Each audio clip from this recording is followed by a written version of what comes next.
Good evening, everyone. Welcome to Unfiltered, live with me, myself, Mr. Sam McCabe, Civir Shreyas, and Shreyas Singh. Been a while since we've done one of these. I feel like the shows are slightly more spaced out nowadays, but in any case, should I say, I prefer kind of quality to quantity.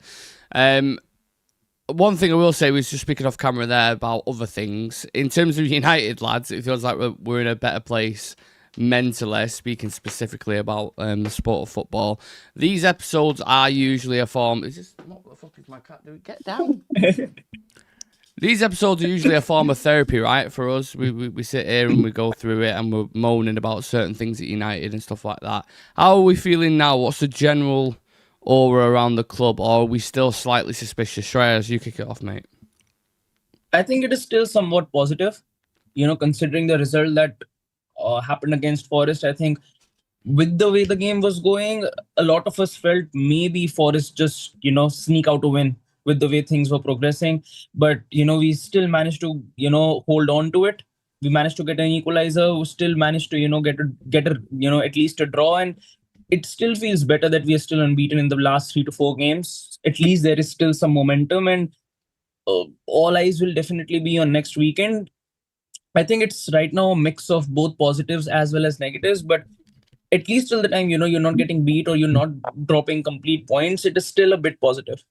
It feels slightly different than reaction done it, Civir, to the last year's games, for example, when we played Forest, getting a draw and coming away with a draw. There doesn't seem to be as much kind of negativity surrounding it, the fact that we're still unbeaten. Do you feel the same? Not really. And I'm really sorry to have to always be this guy. I don't do it on purpose. Boo. Boo. But it's 4 games. Like it's 4 games.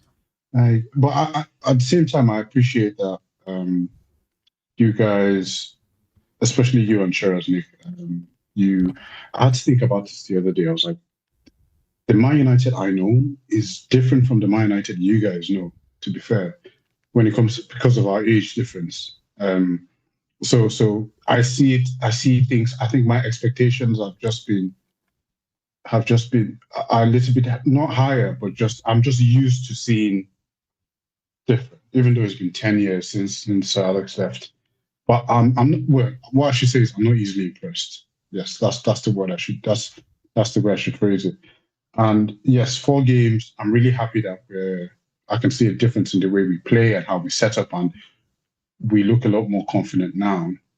But then I just wasn't carried away with the 3 wins, and and I kind of I was still a little bit cautious going into the first game. And yes, comparatively, based on what we've been seeing this team do over the past couple of years, there's some positives to take from this. We fought back for the point. And maybe I should actually be a little bit more realistic with my expectations of the team, to be fair. Except that was a positive win. But it's just hardwired in me to a certain extent to expect more. And I'm really happy that, based on how shape we were last season, there's been a very big improvement. But this was we had it in our hands. If we came back from 2-0 down, it would be different. But then to take the win and to control the game the way we did, especially in the first half, we had them. Like, we literally let them in. I mean, the first goal, like the way it went in, it's just like, So I think for me, that was a bit of the disappointing part. For us to see us being second and then just drop to 8th. So yeah, I'm not so thrilled. But I'll take a point. But it's about balance, right, Sam? Because on one hand, you've seen people talking about Premier League titles and how we've only got 1 game a week, and now we can, we've already beaten some of the big clubs, so why not? And then on the flip side of things, you've got like, well, if you actually look at Amarin's kind of tenure in charge so far, and the win percentage and the games he's lost and all those kind of things, you get yourself kind of in a bit of a rut again about how his time's gone so far. Where are you at with it on a scale? I'm somewhere in between where Chivy is and you guys are. Like, Chivy's a little bit older than me, but I think we're from the similar generation in terms of United fans, like what we saw growing up and how old we are for like certain points of when we won trophies, etc. So I see the improvement and I see the positivity and stuff like that, but I'm not getting that carried away yet. Like, I need to see consistency. It's a slight slip up against Forest. We didn't lose. We didn't collapse. Like Amrim did say, like this time last year, we probably lose that game. And I agree. We probably do. But I think we need to improve more because that Forest team is not a good Forest team. Like that is a team you should be beating and you should be There's putting context to it though. Like, yeah, no, manager bounce at the first game at home. I agree. Any but, team can lose that but at point. The quality that we have, especially up front, like I think Sesko had a poor game. I think Dallo had a poor game. Oh yeah, Dallo was fantastic. Cunha was not as effective as I would like. I think Mbeumo had his moments, and then the defense had a few sort of moments, mostly Dallo. So yeah, I think there's definitely signs of positivity and signs of improvement. But yeah, I need to see like a run of like a significant amount of games to sort of like, okay, things have definitely changed, or just old signs of the stuff that went before, like the Grimsby game or the Brentford game. I don't want to see any signs of that in any of the next sort of like few games, because if we do, we know that's capable of coming back and we end up right back down. But I think, yeah, looking up at second was quite sort of nice for the moment while we were 1-0 in front and then having crashed back down to what we are like 8th now. Yeah, a little bit disappointing. Yeah, well, it's better looking at 17th than looking at Ipswich and them teams around you for sure. Thinking, fucking hell, if they win this week, we might actually drop below him. You mentioned Benjamin Sesko there, so we might as well stop beating around the bush. The topics we discussed today: Gary Neville's criticism of Benjamin Sesko. This guy can't seem to stay out the headlines whenever it comes to Man United. January transfer window plans. I'm going to ask the lads who they think or what position they think is important. Ronaldo's quotes as well. Some more stuff as he's done an interview with Sam's favourite person on the planet, Piers Morgan. And also we've got a bit of transfer stuff that we'll get into towards the end as well if we've got a bit of time. But Shreyas, I'm going to read you out Gary Neville's quote on Benjamin Sesko, and I want to get your opinion on it. So he said, the jury is out. He's well off it compared to the other summer signings United have made up front, like Cunha and Mbeumo. He looks awkward. He had a good couple of opportunities against Forest, but his touch wasn't quite right. For 80 million, you can say he's young and settling in, but you still want to see a bit more. What do you make of that? I think it's a bit too harsh, considering the past 2 games, he was probably one of your better players on the pitch. Even against Brighton, I think, considering how people were making him out to be before he, ended up playing for United, that his hold up play isn't that great. These are his weak areas. I think coming into the team, he showed us that he does have that in his locker to hold the ball up, to play those balls in. I think with Sesko, you do need to expect these sort of games, especially from your new signings. It is bound to happen one time or another.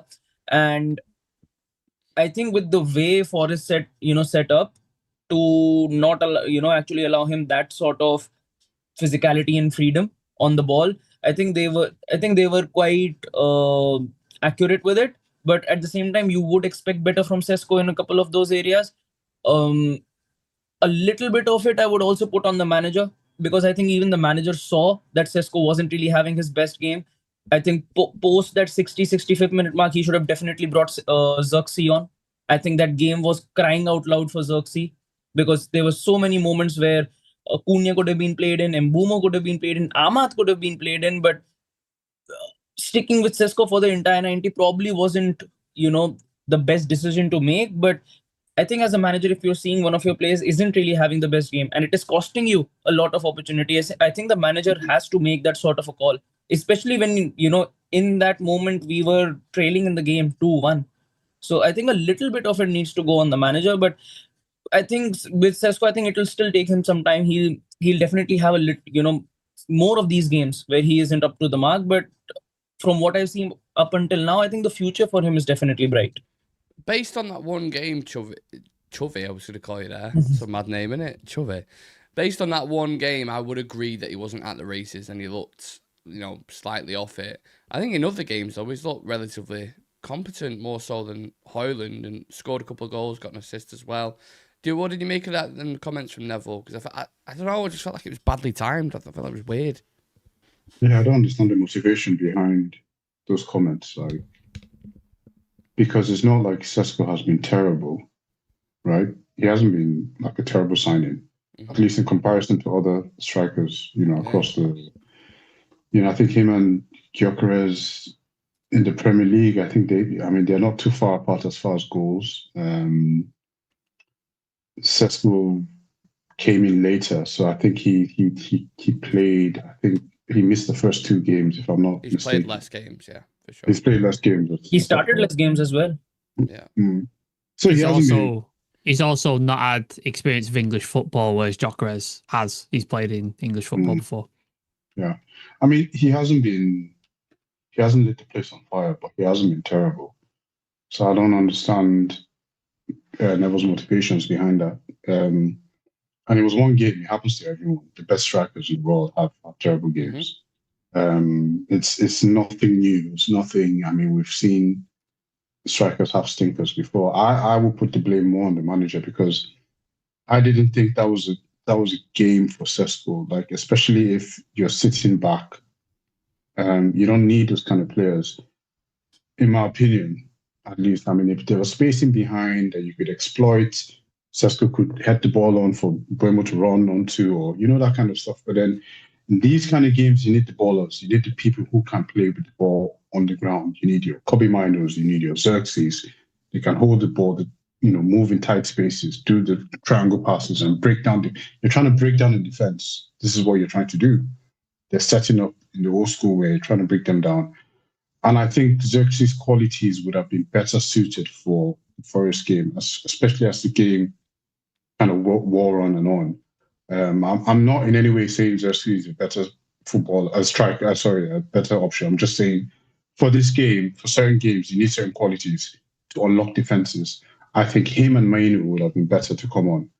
And I think, there's something with managers. I think they just get this tunnel vision. And I think sometimes they're just so lost in it sometimes that they don't really have that perspective, that outside perspective to, and yeah, he didn't help Sesko at the end of the day, because he was on the pitch for 90 minutes.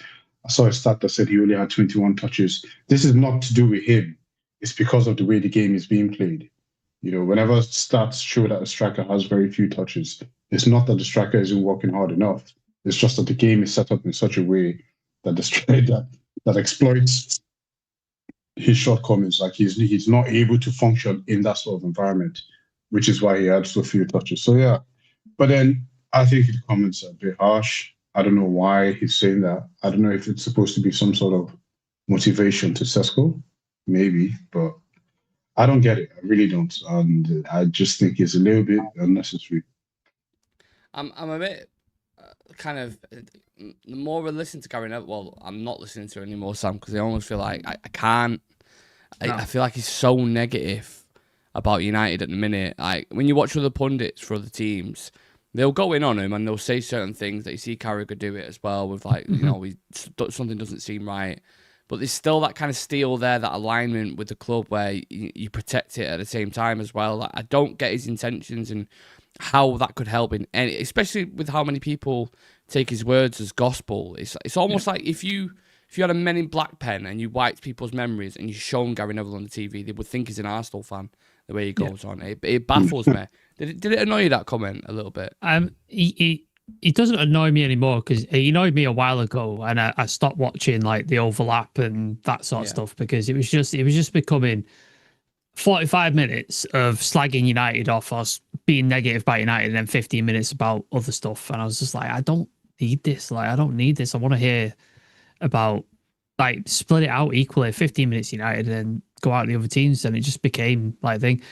And Roy Keane, I get it, because he's a grumpy guy, and that's what they pay him to be. They pay him to be the grumpy guy. So I get it to that extent. Scholes is a weird one, because he's overly negative as well. Like, he goes in on players. Like, he went in on Matthijs de Ligt famously, and arguably will be one of our best players. And I'm just like, there's no comment saying, yeah, I was wrong, got that. He's been quite like, there's no that. Like, at least Jamie Carragher's come out since making those Leacher comments and said, yeah, I got it wrong, and he's proved me wrong. So fair play to him there.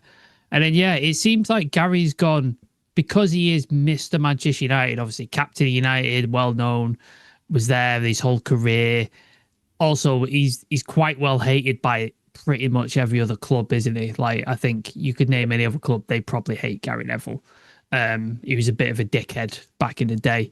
So it feels like he's done an overcorrection in order to sort of appear impartial. He's swung, but he's gone a bit too off kilter, and he's now leaning into being negative about United, picking on United, push United, but then also, like you said, touched on, being overly positive about other teams, like Arsenal, for example. And you hear it in his commentary, like when United score or something, he doesn't sound excited. He doesn't sound like positive about it. When it's the actual Liverpool game where we scored, and you could hear him like screaming. Yeah, but apart from that, I don't know. It just feels like there's a shadow, doesn't there? And then if something United happens, like he'll just pick out something that's like a negative. Like for example, when we scored and Luke Shaw sort of grabs Thingy's shirt, and he just focuses on that for 10 minutes. So you like think, but if Arsenal score like a decent goal, he's like fantastic build up. This what a player, but and you just like. He feels like he's just gone too far that way. He glazes. He really glazes Arsenal. Like it's weird. The overcorrection has been too much, and I think United fans are proper annoyed with him now because he's supposed to be one of us. Like he's born and bred Mancunian, played for United, not played for anybody else. Was captain, won everything there is to win. He needs to be one of us, and he isn't that guy anymore. He's just gone too far that way, and I think it's pissed a lot of fans off, to be honest. I actually prefer listening to Jamie Carragher about United.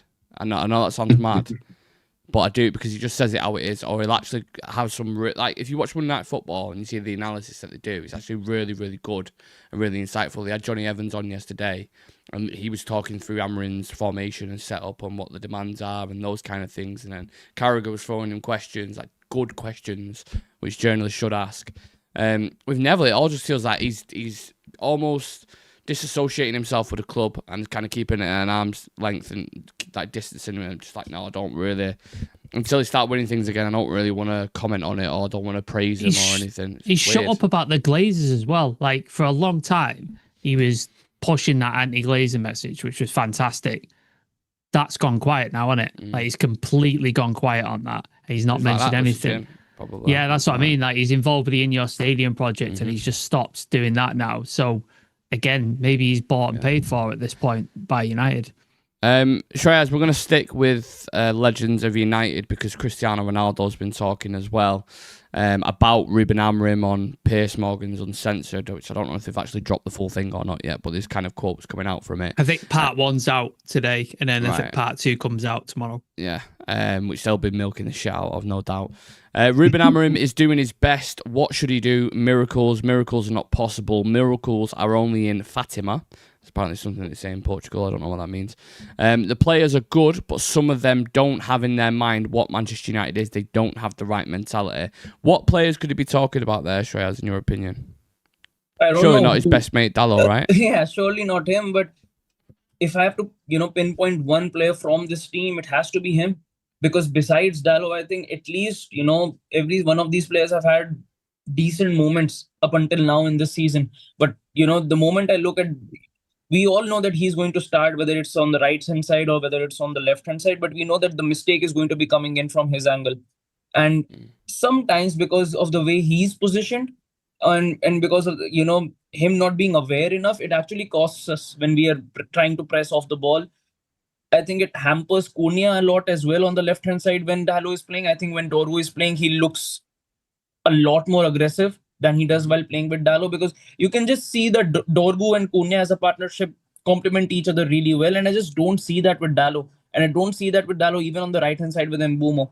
So I don't know what is the logic in the manager's head about starting Dalot week after week. But I think playing Dalot is actually hampering us a lot more than playing Dorgu or even playing Mazraoui in that, position. So I do see some gray areas in this team. There's no doubt about it, because in my, the way I look at it, we have 11 players, but those are the only 11 players that can make this team click. The moment you pick Bruno out of that midfield, or the moment you pick Casemiro out of that midfield, this thing completely stops moving and stops working. So you need to have players, or at least you need to have sort of alternatives that if you're bringing this sort of player on, you can, tweak your setup in a way where you can actually get the best out of the players that you've got available to you. But when from what we've seen under Amorim, you just need to get the right players in. And I'm not sure if, even for the rest of the season, if Casemiro is going to be fit enough to play all the 38 games, if Bruno is going to be, week in and week out, be able to complement Casemiro on that side, because I like how Bruno has been progressing in that centre mid spot. I think he's getting a bit more natural in there. I think he's getting a lot more, I would say, conserved in that area as well, with the way he's able to spread the ball out wide. But I just know the moment Ugarte or even Mainu comes on, that it's going to be a lot more difficult for us to actually control that middle of the park. Which makes December and AFCON and everything else in between kind of really interesting, which we'll talk about a little bit later on. Xavi Ronaldo goes on to say, United right now don't have a structure. I hope it changes, as it's still one of the best clubs in the world. United's still in my heart. I love them. They need to change. It's not only about the coach, players, in my view. That's what he said. Sounds like a slight dig towards Ineos. What have you made of the structure since it's come in? It's been a year and a bit now on it. I know we discussed it in depth, but on review, do you think they've done well? Yeah, I think they have. I wasn't under any illusions that they were going to come in and then all of a sudden just snap the fingers and then everything works. Like they're going to have to be faced. They're going to make some controversial decisions, some difficult decisions that a lot of fans wouldn't like. But then this is what you have to do. And from a business perspective, from the way we've also been trying to source players, me personally, I've been impressed. This is all I've ever asked for. I really wanted some football nerds to come in and really, really like scout. Yeah, that's what you need. People just sitting somewhere in the lab, just constantly scouring for profiles, that sort of thing. This is how when I got Diego Leon, I don't know if it's going to be any good, but then I'm just giving that as an example. Like there's a Colombian kid that we're supposed to have agreed to sign, some midfielder. Gems, that sort of stuff. We've had to go and buy Fellaini and Schweinsteiger and just random players. Morgan Schneiderlin. Do you remember Morgan Schneiderlin? Yeah, and then all the loans like what's Falcao. Falcao, the kid from Dortmund with the long hair. Sabitzer and Wout and Big Wout. Hey, we'll have no Wout slander on here, mate. Yeah, but then now I like those guys. Actually, I like Sabitzer, but then I'm just saying like the approach to the way we do things is starting to change. And even though we didn't really do well last season, the players that we brought in, you can tell that these guys have like an improvement. There's improvement. There's a ceiling for them. So I've been pleased. I've been pleased with Ineos. As far as Ronaldo, Ronaldo cares about Ronaldo. That's all he cares about. He doesn't really care about anything. And to add to that as well, Chivy, you spot on. In one of the quotes, it literally says, I won a Ballon d'Or there, I won Premier League there, I done this, and there's a lot of I, me. He also said the quote, I always wanted to be a billionaire, but at some point money is just not important anymore. Well, yeah, of course it is. You're a fucking billionaire. Like, of course it's not important. But like, that was your aim in life, then of course you're going to be selfish as fuck, because that's the only way you become one. Yeah, I've loved him as a player for United, but then I've never really been on his, the way everyone, when he came back, I wasn't excited, because I just knew he came back because that was really the only option that he had at the time. It's not like he really just loved us or, But yeah, anyway, speaking of which, so I don't really, the reason I'm saying that is are we just going to skip past that? Yeah. You wasn't excited when Ronaldo came back? I was not excited when Ronaldo. Wow. No, that surprises me, especially how fucking unreal he was in like 2008, 2007. What he'd done for the. There wasn't an ounce of like, can't wait for him to return. Or was it more of where he was at in his career, where he was kind of like. Yeah, apart from that, like I knew that was like we were building. We came second that season. Cavani, we just bought Sancho. We got Varane. And he was just going to come in and just wreck the whole thing. I feel it's forced, basically. It was just forced. Like, we didn't need him. He's an incredible goal scorer. Probably one of the best in the world as far as goal scoring. Like, he's incredible. But we did not need him. That was what killed Oli. Anyway, yeah, so I was not excited. And I was excited because I never really had the affinity to him because the way he left as well, like, anyway, that's for another story. Yeah, I wasn't excited. Yeah. No, that's fine. I mean, I was going to kind of continue down that line anyway, Sam, because obviously we all remember the initial reaction when he did the first interview with Piers Morgan. Now, looking back at them comments now, was he wrong? Some of the comments, no, at the time, I think me and you did the live, didn't we? After the interview dropped. Absolutely. I think at the time, a lot of the comments I agreed with, like the training ground not being updated, the Glazers not being invested in the club.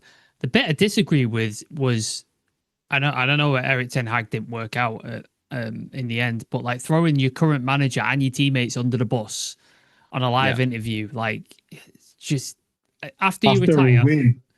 Yeah, after a win.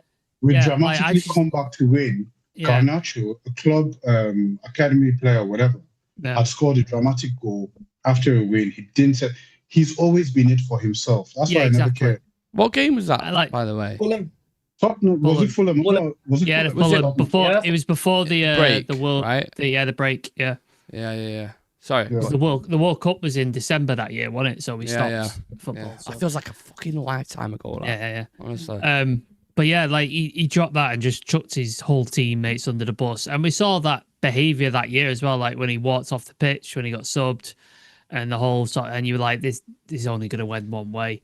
And the fact that he did it with Piers Morgan, a well-known absolute shyster, gammon-faced cunt of a person, and Arsenal fan, to put it even worse. He gave Arsenal props in that interview as well. Oh, like, just... if he wasn't going to play for United, he would play for Arsenal. Yeah, just fuck off. Like, absolutely. Bro. Like, that stuff was just, like, horrifically, like, just horrible. That's why Messi is good. Sorry. Yeah, it's all right. There was, there was pieces in there that I did agree with. Like you said, the training ground needed updated, which Ineos have now done. Mm-hmm. The Glazers and stuff like that, which obviously they've taken a step back now at this point. So, yeah, like, some of it was on point, but other was just unnecessary and unneeded and unprofessional. And like Chivy said, Ronaldo is only ever going to say things that benefit him. He wanted out, and he got out by doing this interview because they were like, we're not going to tolerate this. And he knew that. So it's like he did what he wanted to do and got out. And that they benefited him. And he gets paid an absolute fuck ton in Saudi. So, well, I might just change the title to Chivy Hates Ronaldo. When he says this is way better. A bit of clickbait. I'll put Chivy's face on there and just Ronaldo, just like that. Ronaldo. What sealed it for Chivy is like when he said he played for Arsenal and Chivy's like, I'm fucking done with this dickhead. That's it. That's me done, mate. Mentally checked out. Shreyas, is there such thing as any kind of former player who gives good analysis on Man United or like offers decent criticism? Because I'm struggling to find it at a minute. Like, it seems that everywhere we look, there's negativity. Even when we're doing relatively well, which granted it's in a bubble, right? I understand it. I agree with what Chivy was saying before. We can't overdo it. It's 4 fucking games, right? You don't win anything 4 games. But whilst we're in the spur of the moment and whilst we're in a bit of form, would it not be refreshing to hear something good, something positive? It would, but to be very honest, I've never seen, I think even when we have, the most positives of, performance where almost, you see it as a team performance, everyone is working well. You just see someone come out with something negative that, this happened, but, if the other team capitalized on those moments or this happened or that happened, maybe the game could have, went in another direction. But I just think in some point they're looking to find negatives when the game progresses. And the moment they find something, they just latch onto it and they go about it for the entire 90 minutes. And I don't see any of them, like you mentioned De Ligt earlier, how easily he was written off. And I think right now he's probably one of the better centre-backs in our team, as a leader. And even as someone, who was slacked off a lot, I think he's come back really strong in this team. And I don't see anyone praising him. I don't see anyone going that, maybe we judged him a little too quickly, because right now with the way he's been playing this season and the way he's formed this partnership, even when he's playing with Maguire and Shaw, whether he's playing with Euro and Shaw or Mazraoui in there, he, his performance remains consistent. So I don't know what it is, but I just think that, whenever they see any United game, I don't know why they don't want to praise or why they don't want to talk about anything positive, because considering the sort of season we had last year and the sort of performances we did, I don't remember the last time we beat Brighton 4-2 or even scored 4 goals against Brighton, for that matter. We didn't win at Anfield for fucking 10 years. Yeah. Another one. Is it the standard? Like, because these guys were like at the peak of like football, like ever, won everything, trebles, back-to-back titles, like everything. Their standard is here, like off the scale charts. And because United have not hit that, not anywhere near that scale, until they do, those players are just not going to be happy because that was their standard. That's where they are. And they're just never going to be happy until or if United ever reach there again. That seems to be what it is. Like, they're just never going to be happy until that happens. You know what I think? I think it's impressions. I think that's what they're going for, to be honest. Yeah, damn right. Yeah, I think that's what it is, because if you do the analytics, I can guarantee you, I don't know this, but I can guarantee you for a fact that you would get more impressions. Yeah. And more 100%. If you're anti-United. Yeah. And a lot of these people, it's not like he's doing it. It's not like they're doing it from their own private YouTubes or whatever. They're on BT Sports. They're on they're on established channels that really want the ratings. Yeah. So this is, I honestly believe that that's the part, because sometimes it's so blatant. Like, it's really so blatant the way they lean one way or they lean the other way. And, it's Man United. It's not, we're controversial. This is who we are. It doesn't really, pardon the pun, but put bombs on seats if you're positive. Like, it's boring to be positive about Man United. But if you're there raging and slandering them, there's lots of clips. We get to do this, then we react and say, oh, look how many people have reacted to Gary Neville. Howson, Footy with an Edge, all the channels, us were reacting. So this is it. It keeps them in the I personally think it's impressions. Me personally. Yeah. I have to say, lads, I've got some breaking news, right? And this is fucking hilarious, if this is true. This is hilarious. It's from Samuel Luckhurst. It's MUFC MPB that are breaking it, right? Listen to this. Ruben Amorim and Diego Dalot are related. Man United sources have confirmed the distant relation between the Portuguese pair.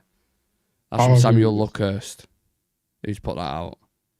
In which case, it's like like it clicks in your head, and you got that moment. Some people are saying, was it nudes that they had potentially of him? Like, what we were all trying to figure out these conspiracy theories. It could be his fucking nephew, literally. I was going to say, like, how distant is it? Like cousins, or are they like how? But that would make like sense almost a little bit, right? You have to admit, because we're all sat here week in, week out. Shreyas even mentioned it before. We're going, why is Dalot playing every game? Like, what the fuck's going on?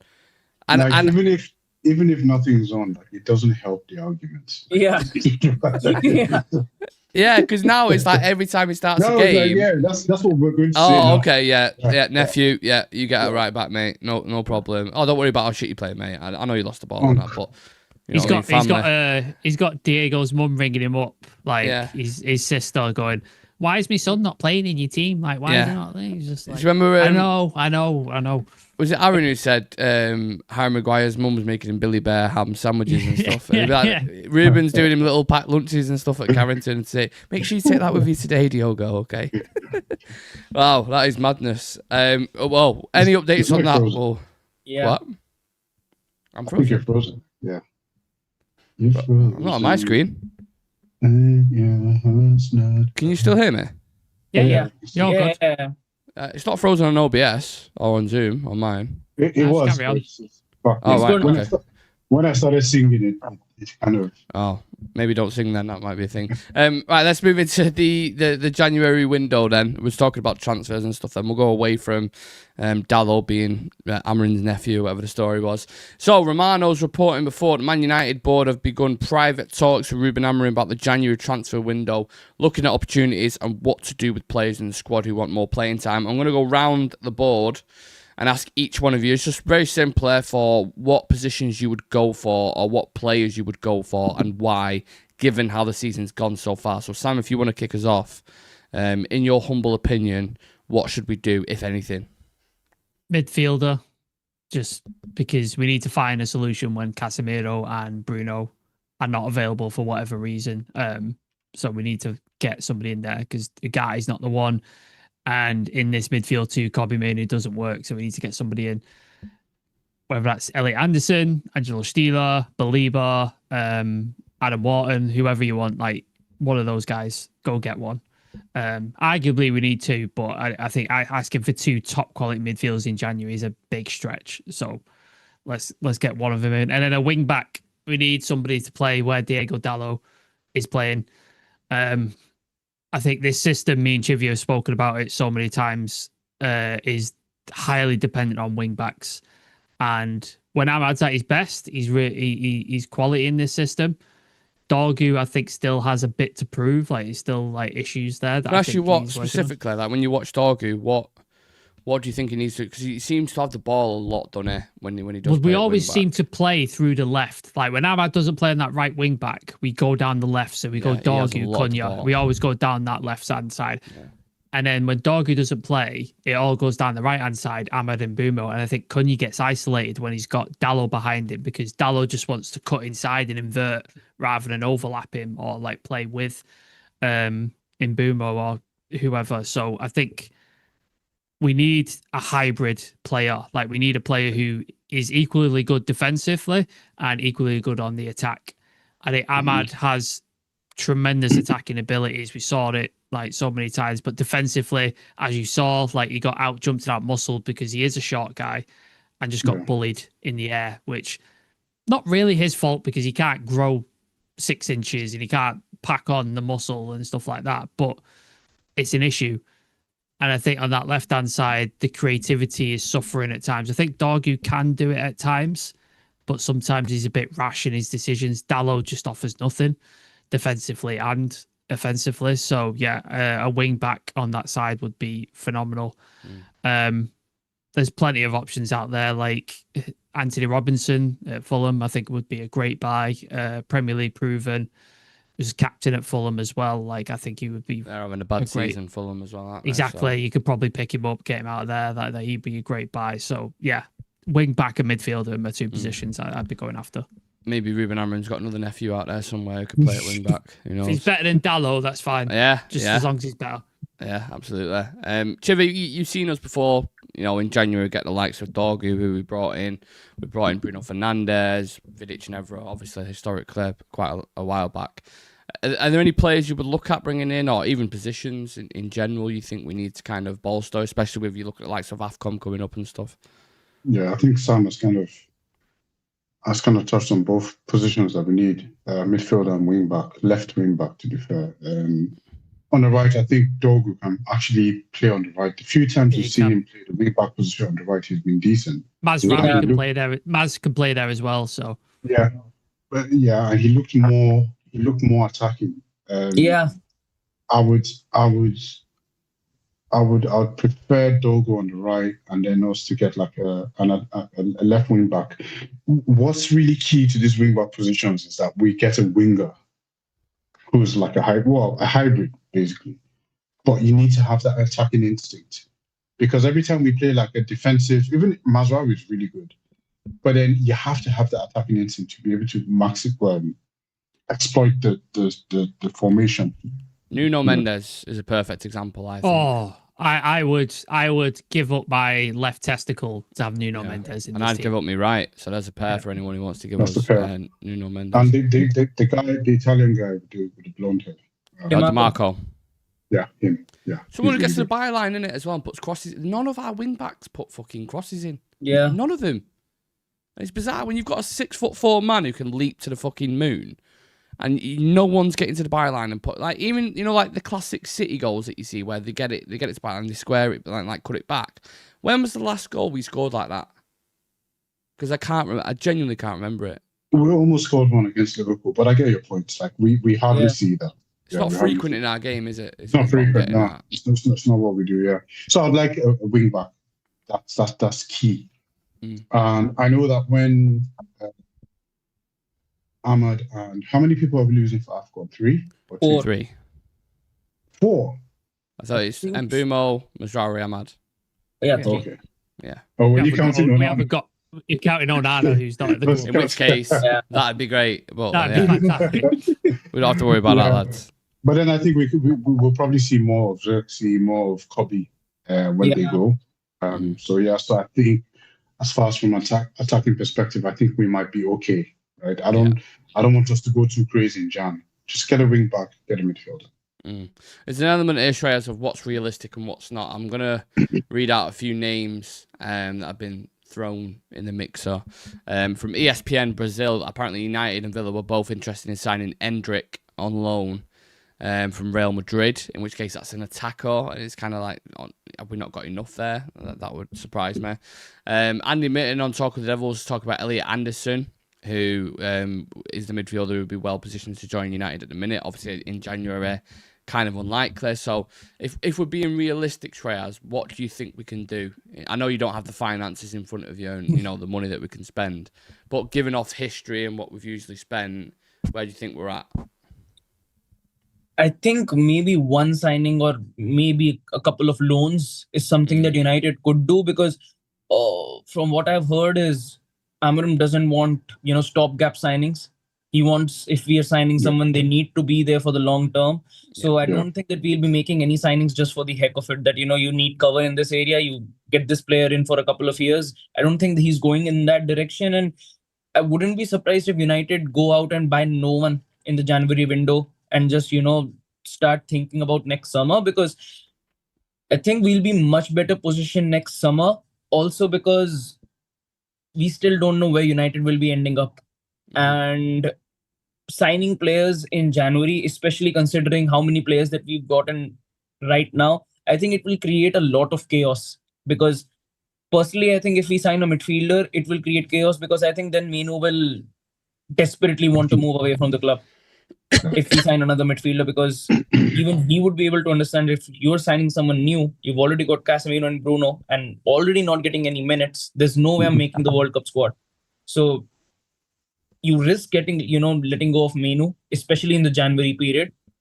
Who knows what will happen in the summer then when it comes to Kobe Menu. And in that wing-back department, I just think that the options that Amorim actually wants are just way out of his price range. No matter who he goes for. And if you're going to go for someone who's very young, unproven, you've already got that with Dorgu. So I don't really, see the logic in, again, getting another young player in. You just put him in the fire, and it's, it just ends up being a situation where you need some sort of expertise in that area, and you're just, loaded with youngsters. At least right now in the attack, I'm quite happy because Cunha is experienced, Mbumo is experienced, and even though Sesko is young and new to the league, he's got the right players to work alongside with to, actually merge into the team.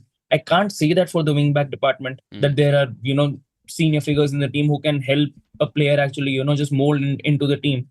And I think Amorim's first choice for that wing-back area was Semenyo in the summer. I think the deal didn't materialize, but I think United still hold him in high regard. So maybe in the next summer we see his name again coming up. I love Anton Semenyo as a We've player. seen Nave Salt and Chris Wheeler put out that when Mbumo and Ahmad go, Shea Lacey is going to be the guy who's going to step in to fill the sort of void that they're going to leave. So maybe we call on the youth sort of players. Maybe we sort of start looking at youth players. Obviously, Mantato has been mentioned so many times, but he's not had an opportunity yet. Harry Amas is obviously on loan at the minute. Diego Leon has not played a full 90 yet, but he's getting really good reviews by the under-21s manager. But yeah, Shea Lacey apparently is the next guy off the lot. Like, he's supposedly the next one.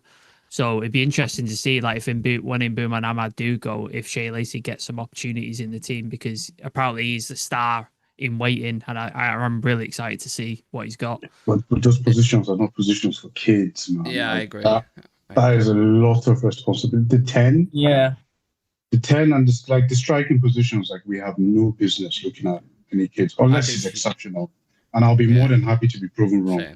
Yeah. That's what they're saying. Apparently he is, like, an exceptional Yes, I've player, heard like it. he's- I've heard it. yeah. Yeah. I mean, that obviously wouldn't be put in the first team, but that JJ Gabriel's another one who they think is unbelievable. And Yeah. has been training Yeah. with the first team as well. But you see, I mean- this is the problem. This is the problem I have with the way we play, because I think we're going to lose all these guys. I think we're going to Essentially, lose them. yeah. If they Yeah. are more designed like a Garnacho, an out kind of winger, I think They're we're not just going going to to. yeah. Yeah, I think this is so. the They need to be This is very what- gifted. Very, very, That very works. gifted. That works for Ineos though, because they sell them for profit, then can't they? Which is Unless- the whole sort yeah, of thing. yeah, You with won't, it. you won't unless make was- profit though if they're not playing. Well, if they they're will. not They playing. will. They'll make profit because they paid fuck all for them because they were youth players. Yeah. So you'll sell Yeah. them. So it'll be a profit It will regardless be the of how sell-on, much. yeah, and the sell-on clauses.